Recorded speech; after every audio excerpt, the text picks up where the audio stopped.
जी ने आज बड़ा स्पष्ट तौर पर बताया कि किस तरह पूरे हिंदुस्तान के करोड़ों लोग, जो राष्ट्रीय पर्व था तिरंगा पर्व को किस तरह पूरे देश में मनाने का काम पूरे हिंदुस्तान के लोगों ने किया। और प्रधानमंत्री जी ने पूरे देश के चित्र के बारे में बताया आपको कि कहाँ पहाड़ पर, कहाँ जमीन पर चीजें किस तरह इस देश में स्थापित हो रही है। इसलिए आज मन की बात में देश के प्रधानमंत्री ने, आदरणीय नरेंद्र मोदी जी ने स्पष्ट तौर पर कहा कि इस देशवासी ने राष्ट्रीय पर्व तिरंगे को पूरी तरह मनाने का काम किया। आज़ादी के जो 75 वर्षगांठ हम मना रहे थे, ये अपने आप में गौरवशाली इतिहास है। देखिए, एक चीज बड़ा स्पष्ट है, विजय जी ने भी स्पष्ट कहा, 1996 में सीबीआई का पदार्पण बिहार में हुआ। तब राष्ट्रीय जनता दल, या जो जनता दल उस समय था, उसके राष्ट्रीय अध्यक्ष लालू प्रसाद जी थे और देश में जनता दल की सरकार थी, यूनाइटेड फ्रंट की सरकार थी। देवगौड़ा जी प्रधानमंत्री थे, इंद्र कुमार गुजराल जी प्रधानमंत्री थे।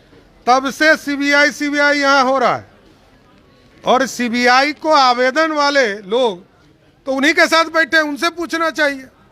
शिवानंद तिवारी जी और ललन जी को बताना चाहिए कि सीबीआई के यहाँ क्यों कागज उन्होंने दिया। सुशील मोदी जी ने स्पष्ट तौर पर पूछा है कि आप ही ने डॉक्यूमेंट्स पहुंचाया है, तो आप बताएं। चाहे वो यूपीए की सरकार हो, तब भी ललन सिंह जी ने ही जाके प्रश्न को, पूरा कागज को पहुंचाया। शिवानंद तिवारी जी, शरद यादव जी ने पहुंचाया।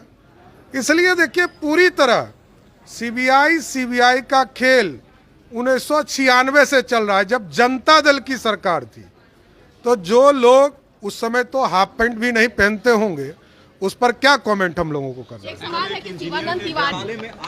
लगातार विजय जी जब बिहार विधानसभा के अध्यक्ष थे, तब से इन्होंने जांच के लिए विशेष तौर पर कमेटी बनवाई और ग्रामीण कार्य विभाग में जो भ्रष्टाचार था उसके बारे में लगातार पार्टी के सदस्य, पार्टी के विधानसभा के सदस्य संजय सरावगी से लेकर पार्टी ने कई बार इस चीज को प्रश्न के तौर पर उठाने का काम किया है।